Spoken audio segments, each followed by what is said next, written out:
Boa noite, Shavuot Tov, Shabbat Shalom, Mashiach Now, que o mundo inteiro possa ter já agora a redenção completa tão esperada durante tantos milênios, já agora, para todos. A pergunta da semana é: verdade ou paz? No fundo, tem um conflito de interesses entre a verdade e a paz. Como a gente sabe, geralmente quando tem uma boa pergunta, as duas estão certas, tem vantagens na verdade, tem vantagens na paz. A gente está agora no calendário da leitura da Torá, na última Parashat Vezot HaBrachá. Essa é a bênção e descreve a elevação, o falecimento, a ocultação de Moshe Rabbeinu, o grande líder, o grande condutor, guia, pastor. Moshe Rabbeinu, Moisés, que trouxe a Torá para o mundo, que trouxe a moral e a justiça para o mundo inteiro. E ele é o primeiro redentor e será o último redentor também. Ele está junto com o Mashiach, está ligado com o Mashiach, o grande Moshe. E justamente nessa paraxá que termina toda a Torá, fala sobre a ocultação, o falecimento de Moshe, que ele sobe na montanha Nevó, por isso tem inclusive essa imagem, aonde ele vai se despedir do povo. A gente está no projeto Likutei Sihot, esse é o capítulo, o volume 24, e na Sihá, que fala sobre a paraxá, a última paraxá da Torá, chamada Berachá, bênção, ou Vezot HaBrachá, essa é a bênção. A resposta é que a verdade é maior do que a paz. Mesmo tendo vantagens na paz, como a gente vai descrever, a verdade, no fundo, ela é tão grande que é ela que fala sobre a grandeza da paz. Se ela tem condições de falar sobre a grandeza da paz, mostrar como deve se atingir a paz, porque a paz tem alguns comprometimentos, tem algumas concessões para poder chegar na paz. E a verdade define o que pode ser mudado, na verdade, de modo que consiga a paz. É óbvio, se conseguir a paz sem precisar comprometer, a verdade é o ideal. Mas tem modos que é possível chegar nesse compromisso, poder chegar na paz. Então, a verdade está ligada, como a gente vai ver, com Moshe Rabbeinu, e a paz está ligada com Aharon. Porque quando foi descrito em Parashat Hukat, já algumas parashot atrás, sobre o falecimento de Aharon a Cohen, o Cohen Gadol, Aharon, primeiro Cohen, Varu Kol Haedah, e viu toda a congregação que Aharon partiu, expirou, Vaivku, e choraram por Aharon, Shoshim Yom, 30 dias, Kol Beit Israel, toda a casa de Israel, toda. Quando fala sobre Moshe, nessa nossa paraxá, Vaivku Bnei Israel, eles choraram, chorou o povo de Israel, Bnei Israel, não Kol Bnei Israel, nem Kol Beit Israel. Moshe Brat Moav, Shoshim Yom, Vaitmu Emeiberri Evel Moshe. Então, fala sobre Kol Beit Israel para Aharon e Bnei Israel para Moshe, mostrando uma grandeza de Aharon, porque para ele fala que todos, Jurat explica que foram tanto homens quanto mulheres, e no caso agora que fala Bnei Israel, só os homens choraram por Moshe. Por quê? Algumas explicações. Uma delas muito interessante, que fala que o líder Moshe estava presente na morte de Aharon. Então ele estimulou, ele incentivou, ele guiou todo o povo para que chorassem, todo o povo, homens e mulheres, pela morte de Aharon, porque ele sabia como digerir para o povo, como definir o que aconteceu, como inspirar o povo, e todos sentiram a morte de Aharon. Quando foi o caso de Moshe, não tinha ninguém para fazer isso por Moshe. Então por isso que não foi todo mundo que chorou. Nesse caso mostra a grandeza de Moshe, que depois que ele faleceu não tinha ninguém como ele, como teve no caso de Aharon. A outra explicação é que na morte de Aharon choraram também as mulheres, a famosa explicação, porque Aharon era Rodef Shalom, ele perseguia a paz, como tem explicado no Pirkei Avot. O Revat Abriot, Rodef Shalom, ele gostava das pessoas e perseguia a paz. Até que ponto ele queria tanto e fazia de um modo que acontecesse a paz. Nesse caso, mostra a grandeza de Aharon, que Aharon conseguia a paz. Não Moshe. Surgem novas dúvidas. Aqui nesse momento está falando sobre a morte de Moshe, como a gente falou. A morte de Aharon foi em Parashat Hukat, algumas Parashot atrás. No outro livro, em Bamidbar, falando sobre Moshe. Deveria mostrar a grandeza de Moshe, não de Aharon. Falando que Aharon morreu, porque aqui agora está falando de Bnei Israel, e ela explica por que só Bnei Israel não cobre Bnei Israel. Então aqui está falando sobre a grandeza de Aharon, que lá foi todo o povo de Israel e aqui não. Então está deslocado o momento, deveria ser lá, e não aqui falando sobre a grandeza de Aharon. Inclusive porque depois na Parashá, até o final, até o último passuco que está aqui, fala sobre a grandeza de Moshe Rabbeinu, que não diminuiu a força e a umidade nos seus olhos, e ele não perdeu o seu vigor. E não teve outro profeta em Israel como Moshe, que conhecia e via Hashem face a face.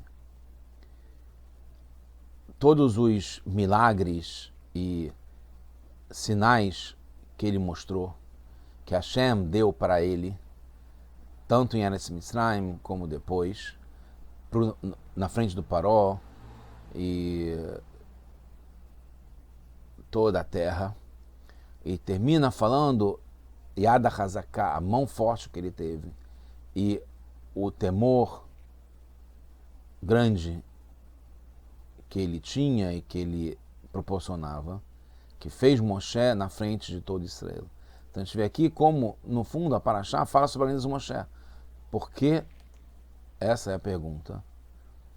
Irashi se prolonga, falando sobre os méritos de Aharon, justamente quando tem a morte de Moshe Rabbeinu. E Urashi explica sobre essa questão. Agora, inclusive, não quando faleceu Aharon. Por que que Aharon, Urashi relembra? Porque lá foram todos em Israel, porque Aharon perseguia a paz. Então vamos entender que não é porque Moshe tem uma grandeza tão grande, poderia se explicar, Moshe tem uma grandeza tão grande, no geral, que quando fala sobre esse assunto específico de Ahavat Israel, então mostra uma exceção em favor de Aharon. Daí a gente entende a grandeza de Moshe, que tudo dele é o maior, é o melhor, é fantástico. Só nesse caso específico, é uma exceção que dá valor a toda a regra. Não seria o lugar aqui.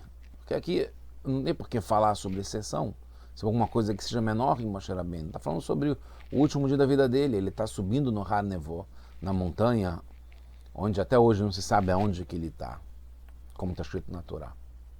Então é importante aqui entender a diferença entre Moshe e Aharon, incluindo a grandeza especial de Aharon e por que fala sobre essa grandeza aqui. A gente vai ter maior ainda, mais ainda, a grandeza de Moshe. Então, certamente não tinha nenhuma falha na Ahavat Israel, no amor ao próximo de Moshe. A gente sabe que ele é um pastor fiel, um pastor que cuidava de cada um e um em particular, cada ovelhinha e ovelhinha em particular. Preocupava-se com cada necessidade que cada um tinha. Através dele, o mérito de ter o maná. Depois, o poço de Miriam, quando acabou, passou a ser por mérito de Moshe Rabbeinu. As jumas de Aharon, quando acabaram, passou a ser por mérito de Moshe Rabbeinu. Ele ensinou a Torá para todos, não só os alachot, como tudo que tinha na Torá, para usar na prática ou não. Moshe Rabbeinu fez tudo isso de graça para todo mundo.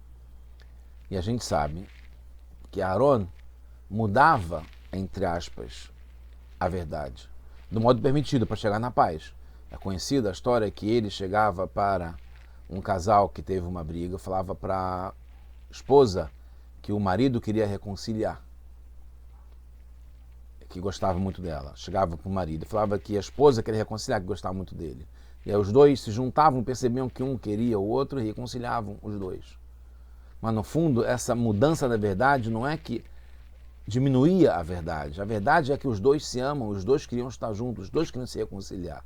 Mas sabe, esse empurrão do Aharon, que de um certo modo ele fazia desse jeito, que mudava, entre aspas, a verdade para conseguir chegar na paz. Moshe não tinha como fazer isso, é sabido. Moshe é a própria qualidade de verdade. Moshe está ligado à Torá, Torá Temet. Torá é verdade, Moshe é verdade, Moshe é a Torá. O Aharon, a qualidade principal dele é a bondade, Hesed. Então, Hesed, em nome do Hesed, a bondade, para ter o casal junto, para ter amigos juntos, amigas juntas, pode sacrificar um pouco, mudar, dentro do permitido pela própria Torá, a verdade para que se adapte e consiga gerar a paz. Tanto é que Moshe ensinou na própria Torá que isso é permitido, mudar a verdade para ter a paz. Isso não é uma mentira. Então, estando essa lição de que pode, para perseguir a paz, fazer essa mudança, no fundo, entende-se que tem vantagem nos dois modos. Por isso que está na Torá, a gente aprende dos dois modos uma aplicação na prática. No caminho de Moshe, não tem nenhum desvio da verdade. É importante a gente entender que esse é o caminho principal. A verdade é maior. Não tem nenhum desvio, nenhuma desconfiança, não tem nenhuma sombra de que alguma coisa não está perfeito. No caso de Aharon, tem uma vantagem, porque ele vai até o limite mais baixo nesse mundo, aonde pode chegar. Até o ponto de que precisa mudar uma coisinha para conseguir chegar na paz. Então tem uma grandeza, até que ponto, né, a exploração do Aharon chegar até os limites que, no caso do Moshe, estava limitado, estava fechado, não tinha como avançar, ultrapassar o limite da onde que está a verdade clara e absoluta. Não tinha esse grau flexível, versátil da verdade. O que acontece então? A gente vai ver um pouquinho de história. Durante a sua vida, Moshe o tempo todo esteve envolvido em cumprir sua missão neste mundo, com a qualidade da verdade que era típica, que era a sua arma, a sua característica, a sua qualidade principal. Verdade, 100%, sem nenhuma sombra. Mas, quando ele foi subir nesse momento de elevação, tanto é que o Passuco fala, vai al Moshe, Moshe subiu, el har nevó, nevó está ligado com nun bo, nun é a gemata, a numerologia de 50.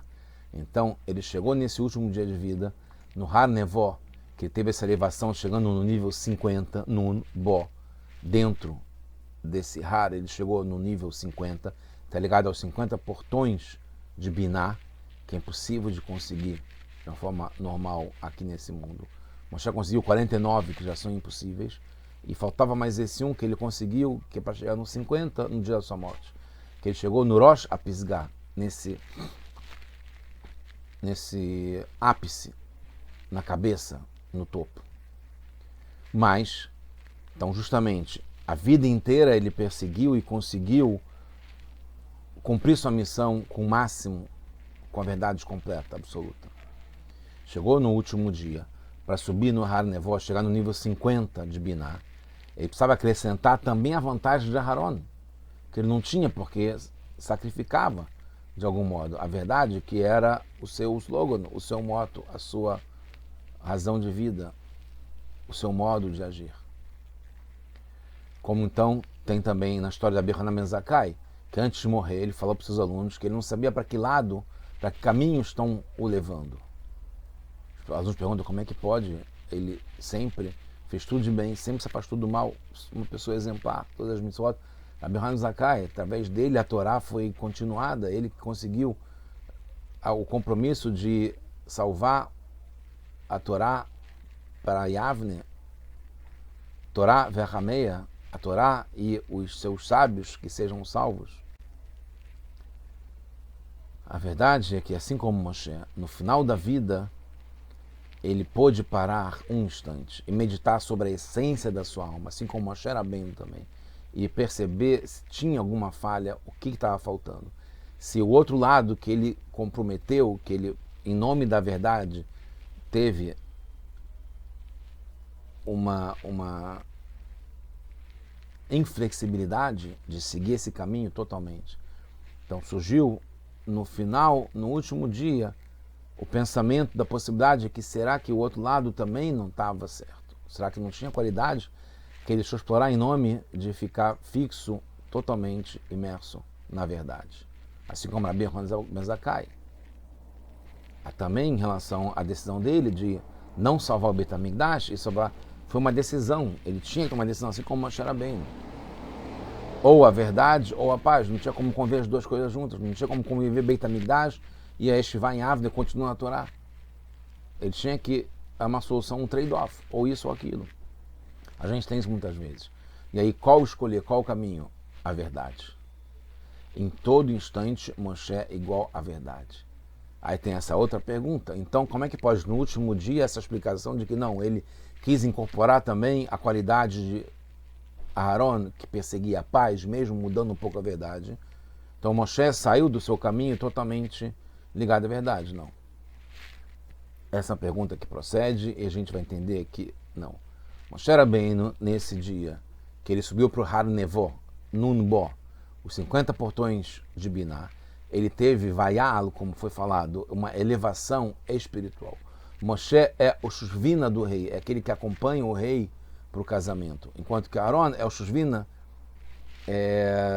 do povo, que acompanha o povo para subir. Então Moshe é de cima para baixo. E aí ele incorporou também a grandeza de Aaron, que é de baixo para cima, sem comprometer a verdade. Ele superou os limites dele poder não só ser totalmente a verdade, sem incorporar o que está além disso, como a paz do Aharon. Então ele foi além dos limites da sua própria virtude e conseguiu chegar no topo. Moshe subiu, Vaial, e ele falou por si só, até o ponto ele conseguiu contemplar, abrigar, integrar a qualidade de Aharon. E é ele quem escreve a Torá, é ele que fala sobre a grandeza de Aharon. Ele teve inspiração divina e enfatizou a grandeza de Aharon para que todos entendam para sempre, até hoje, até que ponto deve ir o amor ao próximo. A ponto de que Moshe Rabbeinu, chegando no Har Nevo, no último dia da vida dele, subindo até o máximo do nível possível para um ser humano atingir. Ele, tendo a vida inteira de verdade total, chegou no Har Nevo, ele incorporou, além da verdade, também essa crítica de amor ao próximo, sacrificando tudo para conseguir a paz entre as pessoas, entre os casais, e que a gente possa já estar em paz total com Hashem e com o mundo, integrando tudo, transformando esse mundo no mundo divino, de bondade, de verdade e de paz para todos nós. Mashiach não, tudo bom para todos nós. Hag Sameach, só coisas boas.